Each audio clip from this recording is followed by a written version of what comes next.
하면서요. 기도 시간을 가지고 이제 또 말씀을 드렸죠. 그래서 새벽, 또 정오의 기도가, 요즘 정오 기도가 좀 홍보되고 있는데요. 정오 기도를 해서 하나님께서 어떻게 개인을 변화시키고 지역을 변화시키고 나라를 변화시키느냐, 이제 그런 간증이 있기도 합니다. 근데 이제 우리 이스라엘 백성들이요, 3번 기도하는데, 이스라엘 백성들에게는 이 오전 9시 소제입니다. 그 다음에 낮에 드리고요, 기도를. 그리고 이제 오후에 이제 저녁 소제를 드릴 때, 그렇게 해서 상번제가 되는데요. 그때 3시. 그런데 이제 그 제사의 시간에 이제 기도의 시간을 맞물려 가요. 그렇게 해서 이제 다니엘 같은 경우는 하루에 3번씩 기도하는 그런 부분들 돼 있죠. 예수님께서 십자가에서 죽으신 그 시간을 전부 이제 계산해서 아침 9시에 매달리시고 6시간 동안 계시다가 오후 3시에 죽으신 그 이 과정을 이제 우리가 오전에 제사와 오후의 제사, 이 2가지 제사 사이에 십자가에 매달림이시다. 그래서 이제 그 시간과 연결할 수도 있죠. 근데 이제 새벽 시간 같은 경우는 성경에 많이 기록돼 나오는데, 특별히 이제 이 문화는 광야의 수도사들, 초기에 초대교회 때의 어떤 수도사들, 그들도 물론 했어요. 그러나 이것이 대중화되어 있는 문화는 순전히 한국의 이 샤머니즘과 연결되어 있습니다. 우리가 정화수를 몇 시에 떠요? 5시? 4시? 3시? 2시? 굉장히 빨리 뜹니다. 그래서 한국에서 제일 부지런한 종교인이 샤머니즘 무당이에요. 제일 빠릅니다, 속도가. 그래서 할 때 새벽 뜨기 전에 움직여요. 그래서 이제 우리가 그런 샤머니즘 문화에 있는 상황에서 또 하나의 문화가 뭐냐면 불교 문화권이에요. 불교 문화는 이제 벌써 4시면 목탁 소리가 시작됩니다. 그런 샤머니 문화와 이 불교 문화 가운데 젖어있던 우리가 기독교를 받아들인 거예요. 그러니까 한국 사람이 가지고 있는 기본 정서가 새벽은 경건한 종교의 시간으로 인식되고 있다가 복음이 딱 들어오니까 새벽 예배 문화가 바로 한국교 안에 정착이 되는 거예요. 굉장히 건전한 문화죠, 이게. 근데 이게 이제 수도원, 수도사들도 이런 방식을 선택하지만 대중화될 수는 없는 거예요. 근데 우리는 이걸 대중화시켜버렸다는 거예요. 그리고 이 문화를 세계에 나누게 되었죠. 신체 리듬상에 있어서도 이게 좋은 게, 숙면을 취한 다음에 이제 새벽 시간에 일어나잖아요. 그렇게 되면 이제 그 잠자는 수면을 통해서 우리의 뇌가 이제 클린이 됩니다. 청소가 되고 휴식을 취하는 것이죠. 그렇게 해서 그 새벽을 통해서요, 이 맑은 상태를 유지해 가는 거예요. 처음에 이제 이게 생활화되지 않을 때는 굉장히 힘들겠지만, 이제 생활화된다는 걸 전제로 했을 때는 이 시간이 좋고요. 또 하나는 첫 번째 것은 하나님 것이다, 이 개념이 들어와 있습니다. 그러니까 내가 새벽에 일어났다, 새벽에 일어날 시간은 하나님의 것이다, 요 둘로 들어가요. 그런데 이제 섬에 가보니까요, 섬에 있는 분들은 5시 예배가 불가능합니다. 거기는요, 물때를 맞춰야 돼요. 그래서 그물을 던지고 그물을 거두는 시간 있잖아요. 그래서 들어오고 나가는 시간을 맞춰야 되기 때문에 아무리 늦어도 4시에는 예배를 드려줘야 되는 거예요, 거기는. 그리고 빨리 움직여야 돼요. 그래서 이제 종을 쳤잖아요, 새벽에. 그래서 물때에 맞춰서 예배 시간에 이제 달려있게, 우리 같은 경우는 이제 동절기와 하절기에 따라서 시간을 조정하기도 하잖아요. 저희 같은 경우는 아예 그냥 뭐 상관없이 진행하지만, 이제 이런 식으로 새벽 시간을 조정할 수 있는데요. 새벽이 갖고 있는 의미가, 그 근거는 우리의 예수님께서 새벽 시간을 기도로 활용하셨다는 거. 그리고 또 믿음의 선진들, 기도에 깊이 들어간 분들이 새벽 시간을 선택해서 들어갔다는 거. 이런 걸 생각할 수 있죠. 근데 이제 아쉬운 점이 있어요. 새벽은 롱타임 기도를 못 합니다. 어차피 1시간 기도로 끝날 수밖에 없어요. 내가 새벽 2시부터 시작했다 그러면 상황이 달라지지만 그러지 않는 이상은 롱타임 기도는 안 돼요. 그런데 순결한, 정결한 하나님 앞에 깨끗이 드릴 수 있는 장점은 있다. 그 시간에 마음을 쏟아붓을 수 있는.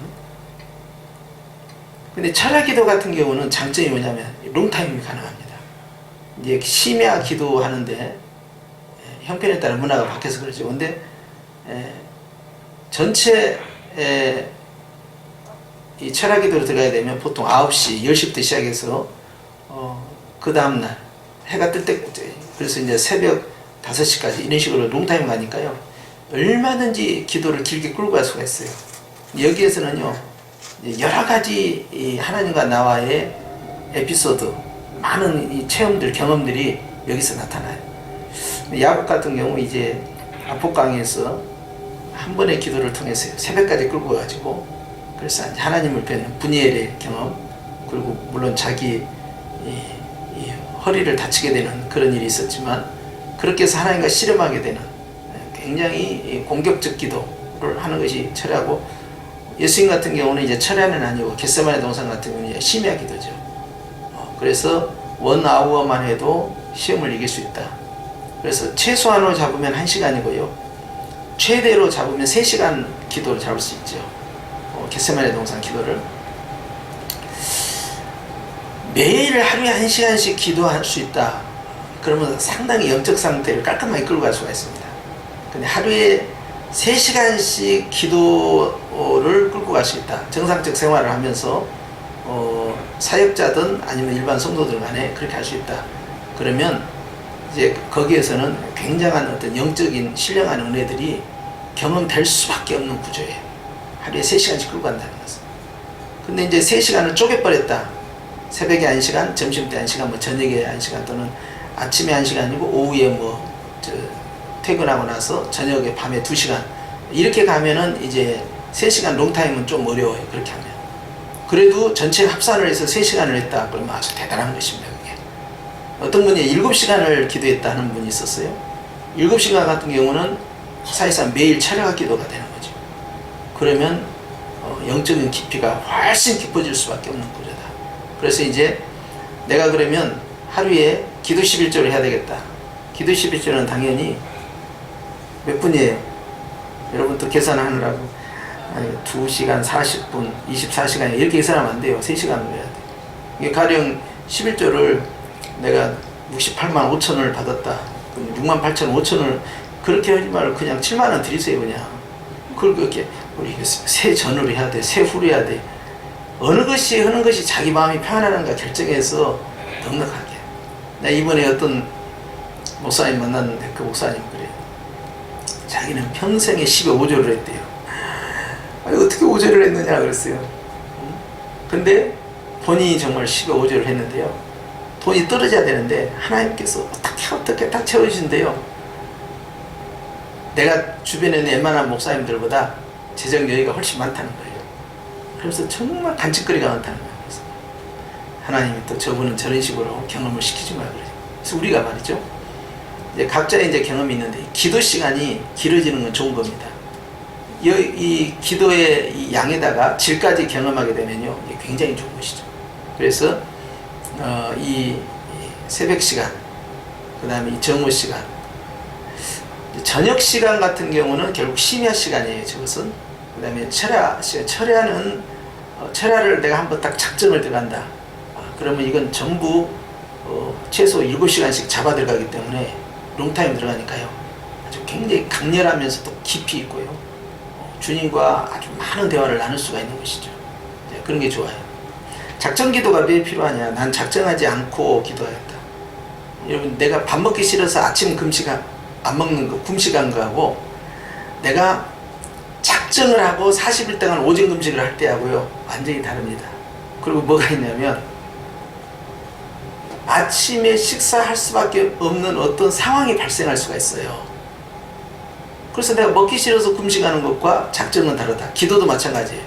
기도도 내가 습관에 따라서 새벽에 하고 뭐 저녁에 하고 이런 식으로 한다는데 시간을 딱 정기로 작정하잖아요. 그러면 이제 사회활동을 하기 때문에 가정에다 사회에서 내 시간에 이제 어떤 약속들이 들어올 때가 있어요.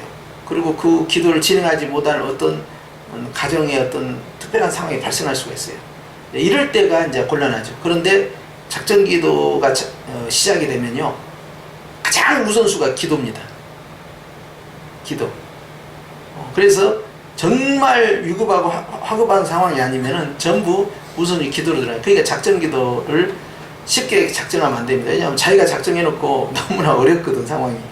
어렵고 이거 정말 피치 못할 어떤 모임이 있다든지 어떤 상황이 있다든지 안 갈 수 없다든지 뭐 이렇게 되다 보면 스스로가 스스로를 거짓말하게 된 거예요. 그러니까 작정 기도는 딱 작정했다 그러면 진짜 작정을 해야 되는 거예요. 하려고 했는데 안 됐네. 그러면 한 20일 작정을 했는데 내가 30일 작정으로 들어갔다 20일 만에 깨졌다. 처음부터 다시 시작해야 돼. 금식도 같은 원리입니다. 금식도 내가 일주일 금식을 작정했는데 4일째 가가지고 뭘 먹어버렸어요. 그러면은 다음에 나머지 3일만 더 보충해야 돼. 이렇게 하면 안 되죠. 작정을 안 했으면, 작정을 했으면 처음부터 다시 보호식을 다시 한 다음에 날짜를 다시 잡고 다시 들어가야 돼요. 이런 식으로. 근데 시간이 길수록 좋은 방법이다. 그 다음과 우리가 생각하는 것이 삶의 기도가 이제 수시기도입니다. 무시기도, 수시기도라고 하는데요. 이제 이 수시기도 같은 경우는요, 우리의 삶이 기도가 되게 하옵소서. 이제 우리가 보통 그렇게 하잖아요. 우리 기도하는 삶이 있기를 원한다. 할 때는요, 이 수시기도는요, 쉬지 말고 기도하라. 이거와 바로 직결되는 거예요. 그런데 그것은요, 가장 중요한 것은 의식. 주님을 의식하는 게 중요해요, 의식. 그건 쉽지가 않습니다. 왜냐하면 내가 다른 사람과 대화를 하고, 내가 볼일을 볼 수 있고, 업무를 진행할 수 있고, 직장이나 내 개인 사업을 진행할 때가 있는데, 그때 그걸 뭔가 한 곳에 계속 의식하면서 다른 일을 보는 것은 간단치가 않아요. 그럼에도 불구하고요, 수시기도는요, 늘 주님에 대한 그리움, 그리고 주님께서 나와 함께 하신다는 것에 대한 어떤 인식, 이런 것들이 같이 가져야 돼요. 그래야만이 수시기도가 가능합니다. 근데 이 수시기도를 하게 되면 에녹이 했던 그것을 이제 쫓아가요. 에녹이 일평생 하나님과 함께 동행했다는 것. 그것은 틈새를 주지 않습니다. 하나님과 나 사이에 전혀 작은 갭이 없다는 거예요. 계속. 그렇기 때문에 주님 앞에 나의 삶이 전체가 기도의 기름 부음 속에 젖어 있는 것이죠. 그러면 이것은 뭐 주의 종들이나 가령 기도하는 어떤 수도사들 수준에서 이렇게 해야 되는 거 아니냐 이렇게 생각할 수 있잖아요. 근데 그렇지 않습니다. 가정 가운데에서, 직장 가운데에서, 직업의 현장 가운데에서 수시기도를 적용하는 것이 궁극적 목표가 돼야 돼요. 근데 내가 이걸 어떤 분에게 하라고 했는데 목사님 업무에 빠지다 보니까 아무것도 생각하지 않는다는 거예요. 그러니까 그게 이원화가 돼 있으니까 그래요. 이게 습관이 훈련이 돼야 됩니다. 그 일을 하면서 주님과 이야기를 할 수 있어야 되거든요. 왜냐하면 업무가요, 내가 원하는 대로 잘 이렇게 풀리지 않을 때가 있어요. 그리고 풀리지 않을 때라도 주님과 대화하는데 풀릴 때 잊어버릴 때가 있어요. 그것이. 그리고 마무리 기도를 했단 말이에요. 하루의 일상을. 근데 그렇게 하지 말고 일이 풀리면 풀린 대로, 풀리지 않으면 풀리지 않는 대로 그 사이에서 끊임없이 주님과 이 대화를 말이죠, 계속 걸어야 됩니다. 의식이에요. 주님에 대한 의식, 존재에 대한 의식이에요. 그래서 내가 기도라는 어떤 형식, 눈을 감고 두 손을 모으고 사랑의 주님, 이런 절차를 밟지 않아도 수시로 주님과 대화할 수 있는 거예요. 그런 구도로 가려면 의식하지 않으면 안 되는 것이죠. 그런데 특별기도나 이런 작정기도를 통해서 또는 그 어떤 철야기도나 새벽기도를 통해서 주님과 깊이 만난 정한기도가 있어요. 정한기도에서 중단되면 안 됩니다. 정한기도 외의 시간에 틈을 노출시키지 않기 위해서는 반드시 수시기도가 들어가야 돼요. 시장에 가면서 걸어가면서도요, 내가 샤워하면서도 화장실에 있으면서도 어느 순간에선 주님의 그 존재에 대한 의식, 그리고 그것은 나의 삶 가운데 주님의 임재를 내가 계속 느끼고 가는 거예요. 이런 훈련이 계속 돼야만이 이제 틈이 보이지가 않습니다. 그런데 이것이 훈련이 필요해요. 근데 주님께서 바울을 통하여서 쉬지 말고 기도하라는 이런 부분은 전혀 불가능한 목표가 아니다. 그것은 가능의 목표다. 그래서 선교하는 바울이 그렇게 열심히 하면서도 그가 돌아다니고 사람들 가르치고 이렇게 할 때도 성령의 임재 가운데 움직였잖아요. 그게 전부 수시 기도로 들어가는 거예요. 그 단계를 우리의 삶 가운데서, 직장 가운데, 직업 가운데서 이걸 계속 적용하려고 계속 시도를 해야 돼요. 그래서 틈을 보이지 않는 것이죠. 자, 이 단계까지 가야만이 이제 우리가 주님에게 사로잡혀 성령에 붙들린 삶을 산다 할 수가 있겠어요? 기도의 종류, 이제 감사기도, 찬양기도, 회개기도, 소음기도, 도기도, 지난주에도 했잖아요. 이제 명령기도 이렇게 했는데, 영적 전쟁기도. 근데 이제 이 기도 가운데에서 이제 기도가 이렇게 막혔을 때는 가장 먼저 쓰셔야 할 것이 감사기도입니다. 근데 이제 이때 목적기도가 딱 먼저 나오잖아요. 그러면 대부분의 목적기도는 근심기도예요. 저도 속아버려요. 급한 걸 먼저, 용건을 먼저 말씀드리거든요. 용건을 먼저 말씀드리니까 반드시 거기는 근심이 따라 들어갑니다. 그러니까 내가 스스로 속아버린 거예요. 그래서 목적 기도가 있든 또는 기도가 잘 풀리지 않든 기도할 때 정말 성령의 강한 붙들림이 나에게 약하게 온다 할 때는 제일 먼저 할 것은 감사 기도를 드려야 한다. 근데 회개를 하려고 해도 이 단단한 이 마음의 벽이 확 무너져가지고 하나님 앞에 내가 회개를 해야겠다 이렇게 해야 되는데 회개가 안 될 때가 있어요. 이게 잘못한 것 같은데 그런다고 해서 뭐 그렇게까지 눈물이 안 나온다고 해서 그런 안약을 넣을 수도 있고 눈을 찔릴 수도 없고 이거 어떻게 해야 돼? 이제 이 회개 기도가 복잡할 때 있어요. 감사 기도가 먼저 갑니다. 회개 기도 앞에서도 감사가 모든 상황을 전부요 치유에 들어가는 방법이에요. 그러니까 감사 기도가 먼저 들어가야 된다. 예. 원사님 그 주보에 다 나와 있어요. 우리 교회는 다 주보에 나옵니다. 그래서 제가 이건 확대한 것이고요. 보시기 좋아하고. 자, 그래서 힘드실 때 기도가 잘 안 된다. 마음이 정말 컬컬하다. 요즘 좀 심령 상태가 좀 힘들다 할 때는 무조건 감사 기도로 바로 들어가야 됩니다. 그래서 이제 이거 중요하다는 찬양 기도는 이제 기쁨의 기도지만 찬양 자체가 또 이제 기도가 되잖아요. 그런데 찬양이 기도가 되기 위해서 해야 할 것이 있습니다. 지난주에 말씀드렸지만 반드시 마음을 넣어야 돼요. 그러니까 이제 일반 대중 가수들 이제 뭐 미스터 트롯에 나왔다. 왜 임영웅이가 1등을 했을까? 임영웅이가 할 때 나는 임영웅이를 가만히 쳐다보고 있었어요. 제가 어떻게 하는가 보고. 저는 이제 김호중이를 좀 제가 훈련을 좀 받아야 제가 좀 크겠다. 근데 성악적 기질이 있어가지고 연습을 많이 하겠더라고. 이게 또 그게 어색해. 엄발한색. 근데 임영웅이를 가만히 보면서 어떻게 한가 보니까 마이크를 딱 들 때요. 손가락을 계속 움직이더라고요. 이게 심리적으로 어떤 영향인지 아세요? 손가락을 움직이는 게 마이크 잡으면서. 자기를 컨트롤하고 있는 거예요. 손가락으로. 그런데 이걸 서정적으로 들어가요. 감성적으로. 그러면서 마음을 집어넣는 거예요. 곡 자체도 서정적이지만 마음을 집어넣는 거예요. 그래서 보면서 너는 그렇게 하고 있구나. 그런데요, 찬양할 때 제일 중요한 것이요. 이게 종교적 찬양이잖아요. 즉 하나님께 올라가는 찬양이잖아요. 여기에는요. 육적 찬양 가지고는 안 됩니다.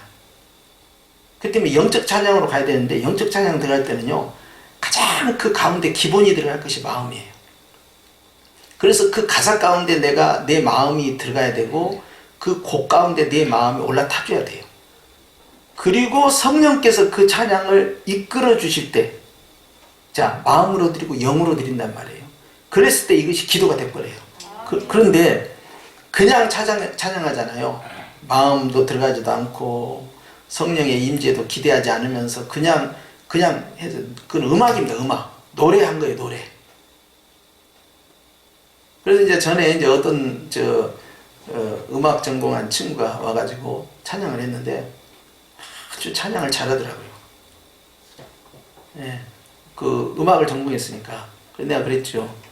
너 참 노래 잘한다 내가 그랬어요. 그 말을 못 알아듣더라고요. 좋아해요. 그래서 너 참 노래 잘한다 또 그랬어요. 약간 이상하게 느꼈나 봐. 노래를 참 잘하는구나 그랬어요.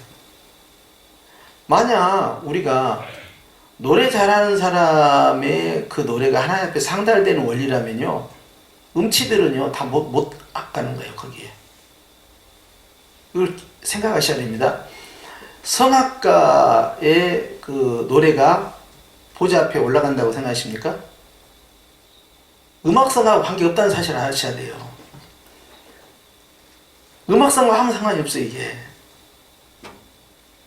히브리어 자체가 우리나라 판소리 비슷하게요 높낮이가 있어요. 히브리 자체, 히브리를 읽은 자체가.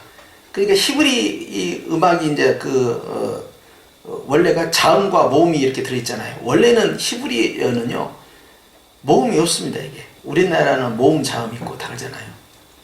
영어도 그렇고. 그런데 모음 자체가 없어요. 자음만 있어요. 그런데 모음을 집어넣으면서요 추임새가 들어가는 것처럼, 높낮이가 들어가는 것처럼 들어가는데요, 이 자체가 우리나라 판소리처럼요 높음과 낮음이 있게 된 거예요. 그런데 히브리 사람들이 이걸 들을 때요 사람을 위해서 부르지 않습니다. 시편을 부를 때는 반드시 하나님께 드리기 위한 목적으로 음악을 사용을 해요. 그런데 그것이 빠지잖아요. 그러면 일반 문화가 돼요. 그래서 이제 그 가인의 후예들로 인해서 형성된 그 문화 자체는요 그냥 세상의 문화가 되는 거죠. 문화로 자리 잡아요. 그런데 찬양이 문화가 돼버리면 큰일 난다는 거예요. 이것은 예전이 돼야 돼. 예전. 이 컬처라는 이 문화는요 이 신자든 불신자든 다 가지고 있어요. 그런데 우리가 부르는 노래는요 하나님 앞에 예전, 즉 예배가 돼야 되고요, 일반 그 노래는요 내 마음의 정서와 연결되어 있는 그런 문화의 영역의 공간에 제한됩니다. 그래서 이제 그 문화의 공간을 통해서 마음을 치유받아서 음악 치료를 한다 그러잖아요. 노래 치료를 하고 그래요. 그런데 그것은 예전이 아닙니다. 휴머니즘이에요. 나를 케어하기 위해서 하는 거예요. 그런데 영적인 찬양은요 사람을 위해서 하는 것도 아니고 사람을 치유하기 위해서 한 것도 아니에요. 그 노래의 그 목적과 대상은요 내가 아닙니다. 자아가 아닙니다. 바로 주님이에요. 그러니까 내가 좋아하는 음악의 패턴이 있어요. 나는 몇 장을 좋아하고 어떤 장르를 좋아한다. 그래서 이제 발라드 쪽으로 가는 걸 좀 좋아하니, 아니면은 뭐 옛날처럼 그냥 그 30년대 40년대 그 봉해 때 불렀던 그런 찬양을 좋아하니, 거기에 따라 자기 이제 기질이 있단 말이에요. 이제 어떤 문화에서 컸느냐.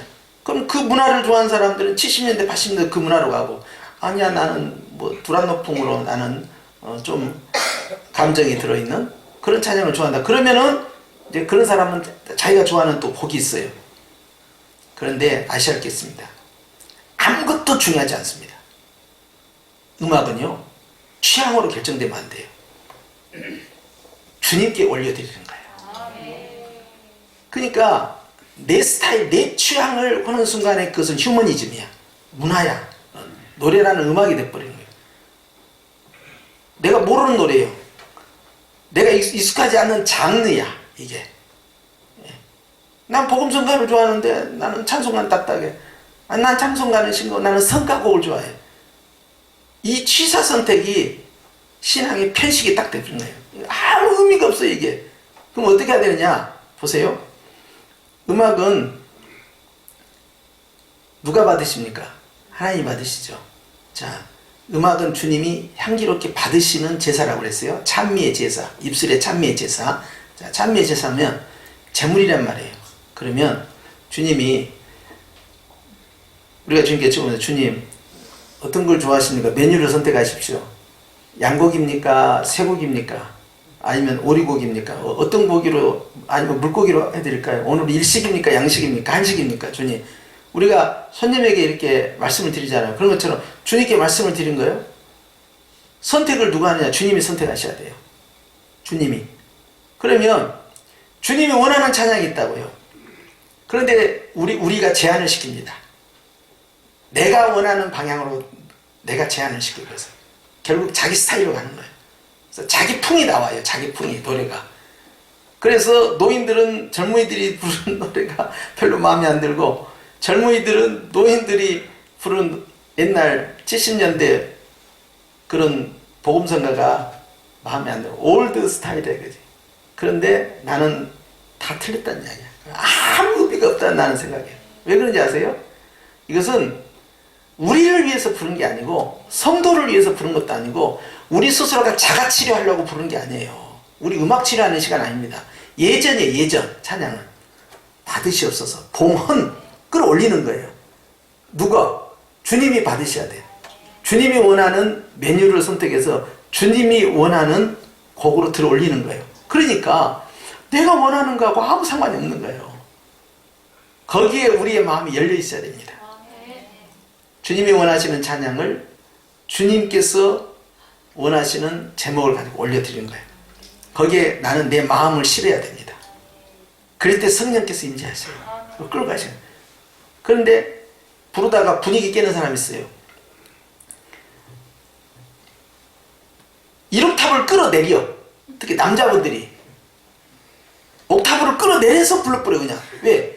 나는 고음이 안 나온다는 거야. 차라리 마음으로 부르는 게 나은데 음을 끌어내려 보니까 쭉 쳐져버려요. 이게 안 맞아버려요. 또 둘째는 뭐냐? 가다가 틀려! 띡! 소리가 나. 왜? 연습이 덜 돼서. 이것도 이제 전체 하모니가 안 맞는 거예요. 예. 그러니까 이제 이런 걸 좀 조심하셔야 돼요. 왜냐하면, 예, 육적인 준비상, 음악적 준비상과 내 이 마음이 같이 연합이 되잖아요. 그럴 때 영적 찬양이 되기 위해서 성령의 역사잖아요. 이 모든 것이 삼구조가 함께 맞물려 들어가줘야 돼요. 그래서 찬양을 되게 취사 선택을 하는 그런 습관을 자꾸 내려놔야 됩니다. 그래서 여러분 이제 기도하시다가 갑자기 하나님이 찬양해 주실 때 있어요. 그럼 계속 불러야 돼요. 주님께서요 시편 119편 말씀에 그 찬양을 7번 불러라 그랬어요. 7번. 그럼 너에게 평안이 이 말이라 그랬어요. 몇 번 불러요? 계속 불러야 돼. 자, 아침에 일어났는데 갑자기 입에서 찬양이 나와. 기도하는데 찬양이 나와. 밥을 먹고 식사를 하는데 찬양이 나와. 그럼 몇 번 불러요? 최소한 이거 7번이라는 숫자는요 딱 7이라는 숫자가 아니고요 그것은 완전 숫자니까요 많이 불러라는 이야기야. 그걸 반복적으로 계속 불러라는 이야기야. 바꾸지 말고. 그러면서 그 가사를 통해서요 이게 먹으면 먹을수록 거기에서 아주 오묘한 하나님의 은혜가 그 찬양 가운데 나에게 임하게 됩니다. 메시지가 나와요. 메시지가. 그걸 찾아내야 돼. 그걸 한번 휙 부르고 지나가고 유행가가 아니야. 이거 휴머니즘으로 가면 절대 안 돼. 이게 인본주의는 안 된다 이 말.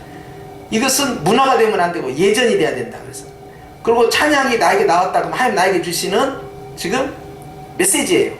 그걸 딱 잡아야 돼. 그걸 그게 반복해서 계속 그것을 우려내야 돼요. 계속해서 그렇게. 그래서 여러분이 이제 아침에 일어날 때나 어디 걸어갈 때나 또는 식사를 할 때나 또는 기도할 때나 하나님께서 주신 것 그것은 아주 정확하게 그것은 딱 기억하고 있어야 돼요. 아, 이 찬양을. 그리고는 가능하면 그 현장에서 즉시 부르고 아니면 반드시 메모를 해야 돼요. 왜냐면 잊어버려요 또. 네, 그렇게 해서 그 찬양을. 그런데 후렴이 생각이 나. 후렴이 생각이 나는데 가사가 정확하지 않고 이게 몇 장 찬양인데 이게 찬송가인지 복음성가인지 헷갈릴 때가 있죠. 예. 그래서 그냥 선가 대장님한테 전화하세요. 그냥 예, 여기까지는. 저도 이제 제가 모르면 이제 저 지휘자한테 전화합니다. 그 소절이 그렇게 시작되는데 그게 뭐였더라? 제목이 갑자기 생각 안 나는 거야. 제일 앞소절이 나와야 되는데 안 나오는 거야. 후렴이 먼저 나와버리니까. 그럴 때는 물어봐야죠. 이제 그것이 뭐였더라? 그럼 이제 그걸 가지고 이제 몇 번 해야 된다고요? 7번. 재탕이 아닙니다. 재탕, 3탕, 4탕, 5탕, 6탕, 7탕 계속해서 찬양을 드려요. 그 찬양 가운데서요 평안을 받는다는 것은요 그걸로 주님께 날 치유하신다는 거예요. 이런 방법으로 들어가야 되지. 내가 선택해갖고 나 오늘 내 마음이 슬프니까 나 슬픈 찬양할래. 오늘 내 마음 기쁘니까 기쁜 찬양할래. 이제 이렇게 문화로 가버리면요 큰일 난다는 거예요. 그 취사 선택을 조심해야 된다. 굉장히 조심. 그래서 이제 지난 시간에 빠진 거 좀 말씀드리고요. 명령 기도는 선포 기도와 연결되어 있기 때문에요. 저것은 반드시 이제 기도를 하면서요. 이제 우리가 담대함을 가져야 한다는 거 꼭 그거 기억하시고요. 자, 넘어가십시다. 그렇습니다. 그 앞에 뭐였죠? 네, 식사기도 이거 했죠? 금식, 단식, 생식, 절식 했어요. 저건요 제가 꼭 권면하는 것은 그 응답 받고 하라고 그래요. 누가 하니까 하지 말고, 가령 나는 1월 1일이 되면 1월 1일부터 3일까지 금식한다. 뭐 이런 분도 있고, 매월 1일부터 3일까지 금식한다. 자기 문화가 있어요. 하나님과 약속한 문화. 근데 다른 사람에게 그걸 적용하면 안 됩니다. 나도 저렇게 한번 해볼까? 그렇게 하지 말라니까요. 기도해서 확신을 가져야 돼요. 감동이 확 와야 돼요. 자기가 분명한 감동. 안 그러면 저 흉내내면 큰일 납니다. 그리고 이제 누가 그래요. 내가 나는 그 음식만 3일만 했다면 해결되지 않는 문제가 없다. 막 간증을 맨날 간증하는 거예요. 그러면 이제 고민 있는 분들은 나도 한번 3일 금식을 할까? 금식하면 안 돼요. 금식 기도를 해야 돼요. 기도 시간이 롱타임 기도를 들어가야 돼요. 그래서 집을 떠나서 기도로 갚아버린 거예요. 그런데요, 그 사람은 그 방식으로 은혜를 받잖아요. 어떤 사람은요, 금식 안 하고 아버지 그렇게 됐으면 좋겠습니다. 간단한 한마디로도 해결받는 사람이 있어요. 무슨 말을 하느냐, 사람마다 다르다는 거야. 근데 일반화시키면 안 돼. 내 방식을 내가 이렇게 했기 때문에 그렇게 하면 잘 해결된다, 이렇게 간증하면 안 된다는 거예요. 왜냐하면 다른 사람들은 새벽 시간에 새벽 예배 했더니 응답받은 사람이 있어. 그럼 나는 새벽에 가면 모든 문제가 해결되더라. 일반화시키면 안 되는 거예요. 나는 친하기도 했다 하면 아주 큰 문제 해결돼요. 저 같은 경우는요, 내가 주님 앞에서요 깊이 울면은 항상 응답이 떨어져요. 뭐 아멘 안 하고 째려보는데, 내가 큰 문제를 닥쳤을 때 하나님 앞에서 깊은 눈물을 흘리면 하나님께서 단번에 그 문제를 해결하죠. 나는 그런 체험이 있어요. 근데 내가 그래서 자주 쓰지 않습니다. 정말 절박할 때만 쓰는 방법이에요. 그런데 그래? 목사님이 그렇게 쓰니까 우리도 한번 진하게 한번 한나처럼 울어버릴까 그냥?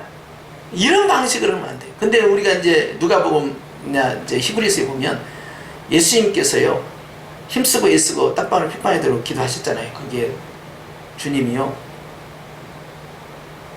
눈물과 통곡했다, 그 말씀이 나옵니다. 주님이 우셨다라는 내용이 들어있어요. 마태복음에 그렇게 안 나오는데 그 부분이 들어있다. 주님의 눈물이 있어요. 주님의 눈물이 감람산에서 내려다보면서 눈물이 있잖아요. 그 다음에 나사로의 무덤에서요 그를 살리실 때 사람들이 안 믿으니까 그 안타까워서 우신 거예요. 근데 사람들은 나사로를 사랑하니까 눈물을 흘렸다고 생각하는 거예요. 급하게 살릴 건데 나사로 때문에 왜 슬퍼하겠어요. 안 믿는 사람들을 보고 주님께서 안타까워서 우신 건데. 그런데 주님이 우셨다고요.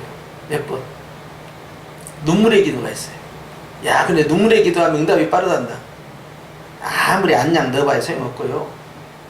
겉으로 울어봐야 소용없어요. 겉으로. 혼적으로 울어봐야 소용없단 말이에요. 겉으로. 감정적으로 울어요. 드라마만 봐도 눈물 나고, 미스터 트롯 볼 때 그 관중들 요렇게 카메라 앵글 돌려주니까요. 야, 들으면서도 울더라고요. 근데 현장에 내가 안 있어 보았으니까 어느 정도의 그 감동과 공감대, 전율이 오는지는 모르겠어요. 그 거대한 음악 시스템 앞에 내가 있지는 않았기 때문에. 그런데 밖에 있는 입장에서는 저 정도는 아닐 것 같은데.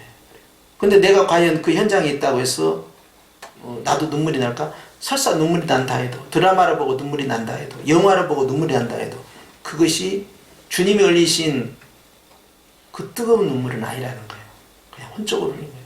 슬퍼서 흘리는 눈물이 있고요. 또 정말 내 영혼이 하나님 앞에 절규하는 눈물이 있어요. 전부 눈물의 강도가 틀립니다. 또 좋아서도 울어요. 실은. 예, 여러 가지 방식이에요. 그래서 이제 그 눈물과 관련돼서 여러분들에게 좀 말씀을 드려요. 그래서 기도는 저런 금식 기도나 이런 걸 들어갈 때 자랑하지 마라.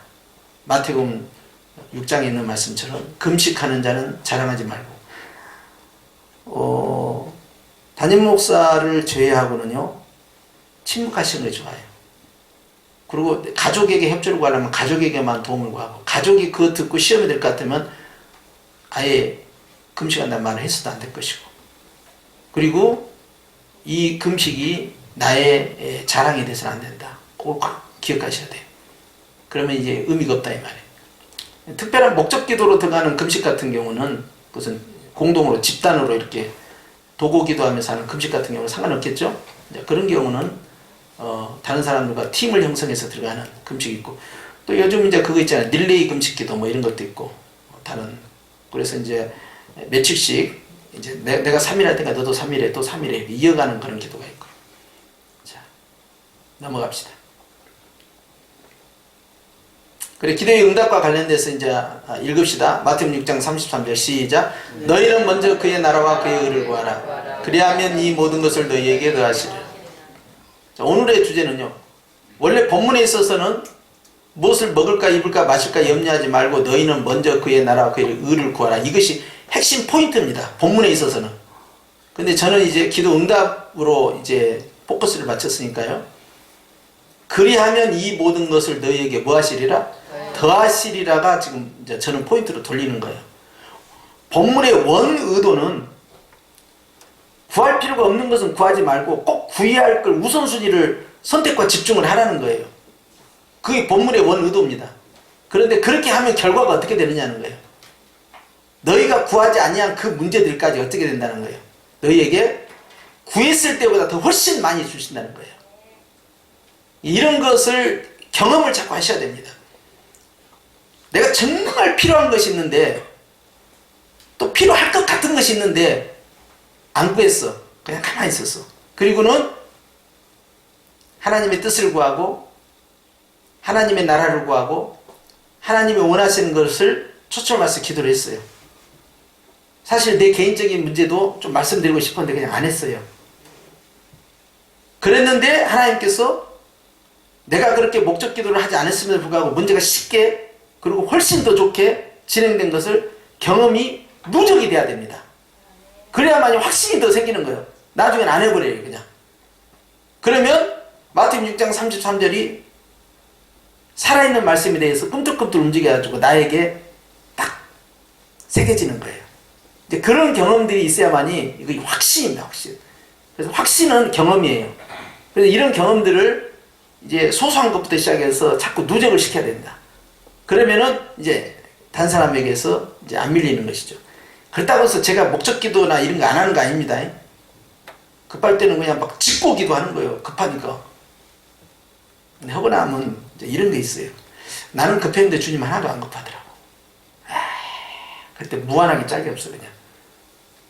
그러고 나서 할 소리 또 회개 기도하는 거야. 야 괜히 기도해갖고 말이야. 그 말씀 안 드려야 되는데 괜히 신경 쓰게 해드렸구나. 그런 생각. 그리고 내가 굉장히 이건 정말 복잡하고 힘들다 이건 막 했는데 주님은 전혀 안 급한 거 안 힘든 거야 그게. 그렇잖아요. 주님이 힘들 게 뭐가 있어요. 주님이 힘들어하는 것은 딱 하나예요. 내가 말 안 듣는 거. 내가 말 안 듣는 것만 힘들어하셔 사실.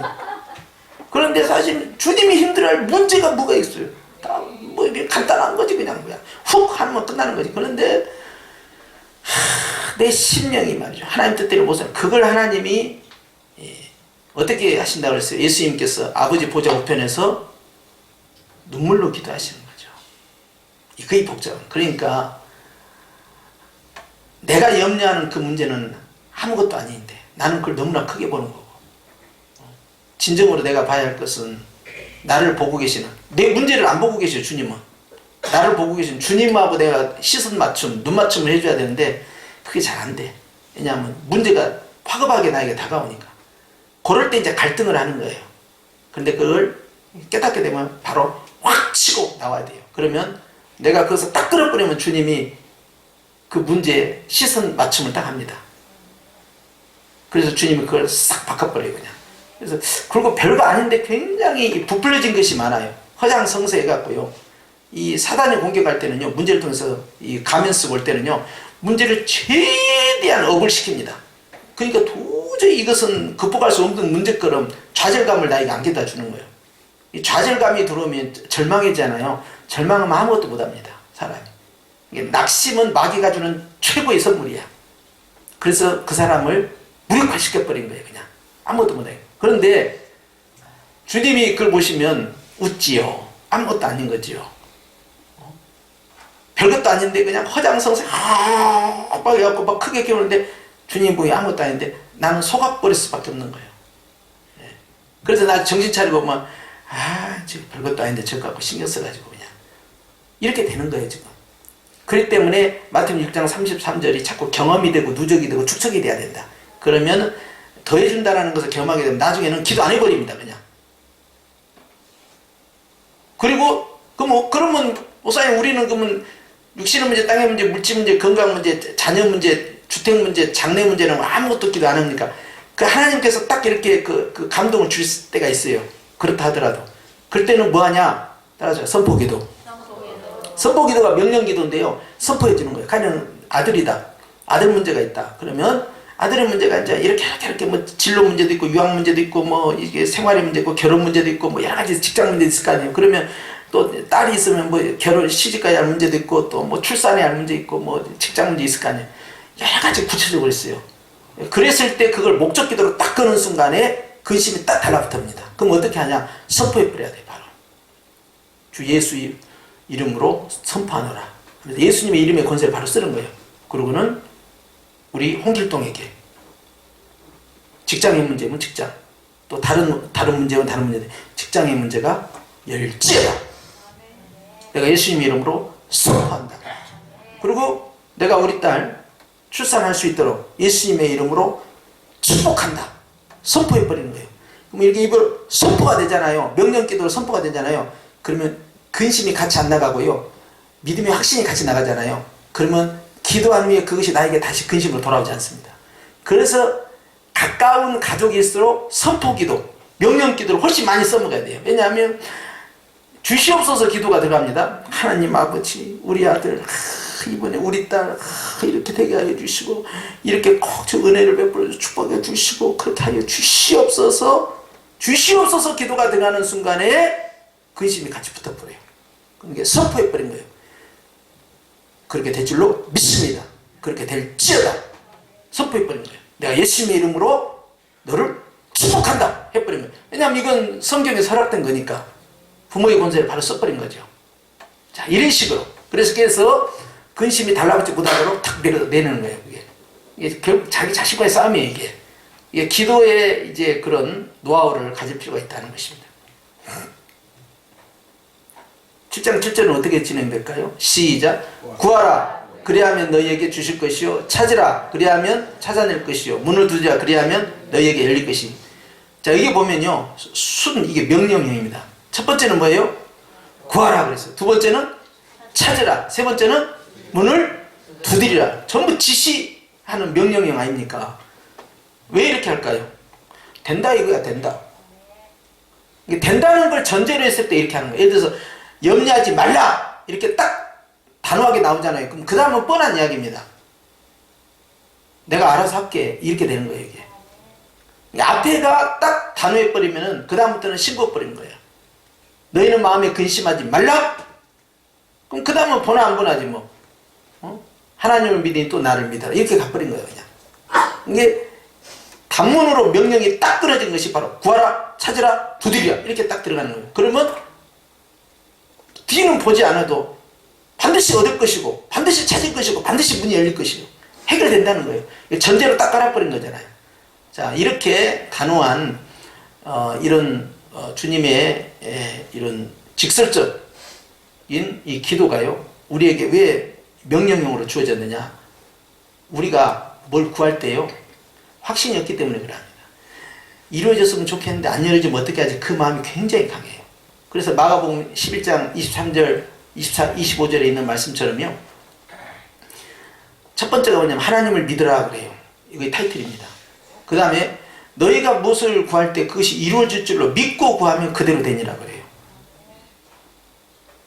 그것이 24절과 25절에 반복돼요. 자, 이게 왜 중요하냐면요. 하나님을 믿는 사람은 중언부언 할 필요도 없고, 중언부언. 반복적으로 그 이야기를 계속해서 할 필요 없다는 거예요. 확신을 갖는 사람은. 그리고 기도하는 사람이 이루어지면 좋겠는데 안 이루어지면 어떻게 하지? 안 이루어지도 할 수 없고요. 그러나 주님, 저는 이루어졌으면 좋겠거든요. 근데 정 안 되신다면 할 수 없고요. 그냥 받아들일게요. 그런데 이루어졌으면 정말 좋겠거든요. 이런 식으로 계속 타협을 하고 밀당을 하고 주님께 기도하잖아요. 이 기도가 아니요. 마태복음 7장 1절은 내가 구한 것은 이루어질 걸로 믿고 구하면 그대로 되니라요. 자, 그러면 이게 뭐 어떻게 되냐면 그대로 되니다. 그대로 되고 안 되고는 결과적으로 내가 구하기는 구했는데 그대로 믿고 구한 것이 아니었다는 결과가 되는 거죠. 그렇잖아요. 그러니까 사고는 누가 쳤어요? 기도한 사람이 사고 친 거야. 누가 딴 사람이 사고 친 거 아니야. 자기가 자기의 기도를 없애버린 거예요. 무효화 시켜버린 거예요. 아니, 이루어지면 좋겠어요 하고 끝나버려요. 기대를 하지 않잖아요. 확신을 하지 않잖아요. 담대함이 없잖아요. 그러니까 안 이루어지죠. 그러면 나중에 무슨 말인지 아세요? 기도해도 소용없다 이런 말 나와요. 근데 주님은 하나님을 믿으라 딱 타이틀 걸어놓고 하나님을 믿으면 내 기도를 듣고 계신다는 걸 믿고 응답이 있는 걸 믿는다면 너는 어떻게 해야 되겠느냐? 너도 같이 믿어야 될 거 아니야. 무엇에 대해서? 네가 기도한 대로 이루어진다는 걸 너도 믿어야지. 하나님 해주세요. 결제해 주세요. 그것만 기다리고 있을 거예요. 네가 땅에서 믿으면 이루어진다는 거예요. 너는 하나도 믿음의 확신과 그런 담대함을 유지하지 못하면서 하나님 응답해 주세요. 이렇게 하면 안 된다는 것이 마가복음의 가르침이에요. 근데 오늘 구하라 이 기도도 마찬가지입니다. 구하라는 것은 단호합니다. 아주 굉장히 짧아요. 반드시 주신다는 거예요. 그러면서 주님이 악한 자라도 자기 자식에게 좋은 걸 주줄 알거늘 하나님께서 너희 아버지께서 안 주시겠느냐? 이렇게 나가시는 건 뭡니까? 두말하면 잔소리다. 더 이상 간보게 하지 마라. 뭐 이런 뜻이에요 이게. 그리고는 이제 뭐라고 하냐면 목사님 저에게 제가 이런 기도 제목을 기도하고 있는데요. 목사님 와서 기도해 주세요. 이제 이런 분들이 있어요. 그런데 여러분 주의해야 됩니다. 어떻게든 그것을 이루기 위해서 그렇게 기도해야 되지. 제가 좀 밀리니까요. 목사님 이루어졌으면 좋겠는데 소망입니다. 근데 내가 확신을 안 갖는 거예요. 이루어진다는 확신이 없는 거예요. 그러니까 다른 사람의 힘을 빌려요. 그러면 안 돼요. 나는 확신을 가져. 그런데 힘을 보태서 확 밀어버려야 돼. 이러면 상관없는 거예요. 그러니까 담대함이 굉장히 필요합니다. 그래서 잘못 구하는 기도가 있죠. 그 밑에 야고보 4장 2절. 자, 요 케이스만 조심하면 돼요. 시작. 구하여도 받지 못함은 정욕으로 쓰려고 잘못 구하기 때문이다. 사실 욕심으로 구했다는 것이 자기 생각이 들어간 거야. 돌아서 가는 것이 훨씬 나중에 더 빨리 들어가고 더 좋은 길인데도 우린 거기까지 못 내다보잖아요. 그러니까 무조건 직진만 하려고 하는 거 아니에요. 그렇잖아요. 자, 그런 것처럼 내가 구하는 어떤 틀이 있어요. 근데 그 틀이 정욕에서 시작됐다. 욕심에서 시작됐다. 육신의 생각이 시작됐다. 이것은 아무리 확신을 갖고 구하고 자기 체면을 걸어서 기도하고 이루어질 줄 믿습니다. 저는 믿고 기도합니다. 이게 별소리를 해봐야 소용없는 거예요. 왜냐하면 출발 근본 자체가 잘못됐기 때문에. 왜냐? 이건 욕심 기도니까. 이것은 정욕이다. 이것은 주님께서 아예 기도의 명부에서 빼버려요. 너는 뭔 기도하고 있냐? 주여! 로또에 당첨되게 해주시면 제가 주님 약속하겠습니다. 11조 드리고 또 나머지 11조 성경금 또 나머지 또 11조는 감사헌금 또 11조 하나는 또 건축헌금 또 무슨 헌금 있어? 뭐 구제헌금 지금 15조까지 나갔어요. 할 테니까요. 이번에 한번 밀어주세요. 주님 번호 몇 번이에요? 이런 거 실제 있어요. 자, 있습니다. 물질이 필요하니까. 그리고 하나님 앞에 드리고 싶은 마음이 있어. 드리고 싶은 마음이. 그런데 돈이 없으니까 헌금을 많이 못하니까 그것 때문에 흥분이 있어요. 그런데 아셔야 됩니다. 그 상태에서 헌금을 많이 해갖고 노트북을 해가지고 말이요. 가령 100억짜리를 받았다. 자, 그렇게 해서 50억을 드렸다. 응? 세금 떼고 나니까 목사님 100억 가운데에서 70억 받았으니까 70억만 70억에 대한 11조 7억만 하면 되죠. 이런 사람들은 처음부터 심보가 틀리다. 나 같으면 그렇게 안 해. 주님 10에 3조로 들어가겠습니다. 세전 이렇게 들어가야 돼. 아니 하나님 앞에 딜을 하려면 정확하게 해줘야지. 그런데 이제 이 노또를 놓고 기도하잖아요. 그렇게 해가지고 자기가 이제 그 헌금을 만약에 다 생각할 거 아닙니까? 그런데 여러분 그것을 못 드려서 마음이 속상할 필요 하나도 없어요. 여러분 그거 생각해야 된다. 내가 헌금을 못하기 때문에 교회가 어렵고 건축을 못하고 내가 더 하고 싶은데 나는 물질이 늘 매여 있으니까 내가 좀 더 어떤 교회 공동체 가운데 기여를 못한 것에 대한 어떤 안타까움 여러분 그거 내려놔야 됩니다. 이게요 말이 그렇지요 이게 무슨 뜻하고 연결되냐면요 결국 그걸 통해서 자기가 나타나요. 그렇게 들어가면 안 돼요. 그리고 또 아셔야 할 것은요 하나님의 나라는요 그렇게 금과 은으로 형성되는 게 아닙니다. 만약에 어떤 사람이 한 달에 11조를 1000만원씩 해 우리 교회에서 그럼 모든 것이 그 사람 중심으로 움직이게 됐어요. 프로그램이. 그러니까 11조를 많이 하는 분들은 의사결정에서 뒤로 빠져 있어야 돼요. 다른 사람들이 부담 느끼지 않도록. 뭐 아멘 안 하는데 좋아요. 여러분들은 이제 11조 많이 안 한다 이거요? 자, 부담을 들어줘야 돼요. 부담을. 뒤에만 서 있어도 든든해. 의사결정에서 가만 침묵해버려야 돼요. 그런 경우는. 근데 거기서 의사결정할 때 딱 발을 딱 하잖아요. 그러면 나는 긴장하는 거야. 저 사람이 한 달에 1000만원씩 11조 하는데 저 사람이 나하고 전혀 다른 의견을 제시하고 있어. 그러면 나는 그날 이제 고민에 빠진 거예요. 내가 이것을 계속 밀어붙였다가는 시험에 들고 저 사람이 시험 들면 안 되는데 교회가 어찌 되겠습니까? 11조를 많이 할수록 우리 교회는 한 달에 100만원 넘는 분은 없더라고요. 근데 1000만원 낸다. 그런 분은 항상 의사결정할 때 뒤로 가 있어야 돼요. 알아서 하시라고 결정하시라고. 결정하신 대로 따르겠습니다. 이게 지혜입니다. 이게. 거기 좀 더 끄덕끄덕 해봐. 그렇게 안 하는 교회들이 있으니까 쌈나고 난리 나는 거야. 그게. 자, 여러분 주님께서는요 우리가 노또로 해갖고요 막 10억 헌금 안 해도요 아무 문제 없다는 걸 여러분 아셔야 돼요. 여러분 그 마음이요 주님이 다 받으시고 주님이 돈이 없어서 주님이 작정만 해봐요. 이거 아무것도 아닌 거야 이거. 근데 그걸 딱 줬을 때 어떻게 변질될 걸 주님은 미래를 다 봐버려요. 솔직히 다 우리가 장담할 수 있어요? 나에게 1000억이 떨어진다면 지금보다 더 100배 1000배 신앙생활 잘할 수 있다는 자신감 있어요? 교만하지 않을 자신감 있어요? 나도 없는데 여러분 있겠어요? 예? 여러분 이게 우리 마음이요 이게 얼마나 이게 간사스러운지 몰라요. 야 이거 조심하셔야 됩니다. 그래서 그렇게 안 하셔도 그런 부담 안 느끼셔도 괜찮아요. 돈에 의해서 교회가 움직여버리면 큰일 납니다. 여러분 그런 부담 느끼지 마시고요 마음을 받으신 하나님이에요. 그러니까 과부가 얼마 바쳤어요? 2렙돈. 물론 자기가 가진 것 가운데서 다 바쳤기 때문에 평균치로 했을 때 많지만 그런 아시할 게 있습니다.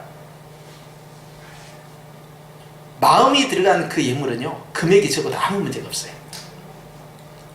1억에 대한 1000만원 11조나 100만원 월급 받고 10만원 드린 11조나 똑같은 11조입니다. 근데 내가 100만원 받는데 내가 20만원을 드렸어. 그럼 그 사람은 11조를 많이 한 것이 되는 거야. 근데 1억을 번 사람이 900만원을 11조 했어. 그 사람 11조를 띄어먹은 거예요. 조그만 거야. 아멘이죠? 그러니까 여러분 자꾸 기죽으면 안 돼요. 하나님은 물질로 결정되는 거예요. 사람은 물질을 봅니다. 헌금 많이 했네 그래요. 사람이니까. 근데 하나님은요 아니 그것 갖고 주님 감동받고 그러잖아요. 아니 그러니까 과부의 그 2렙돈 보면은 주님이 감동받잖아요. 이걸 여러분 기억하셔야 돼요.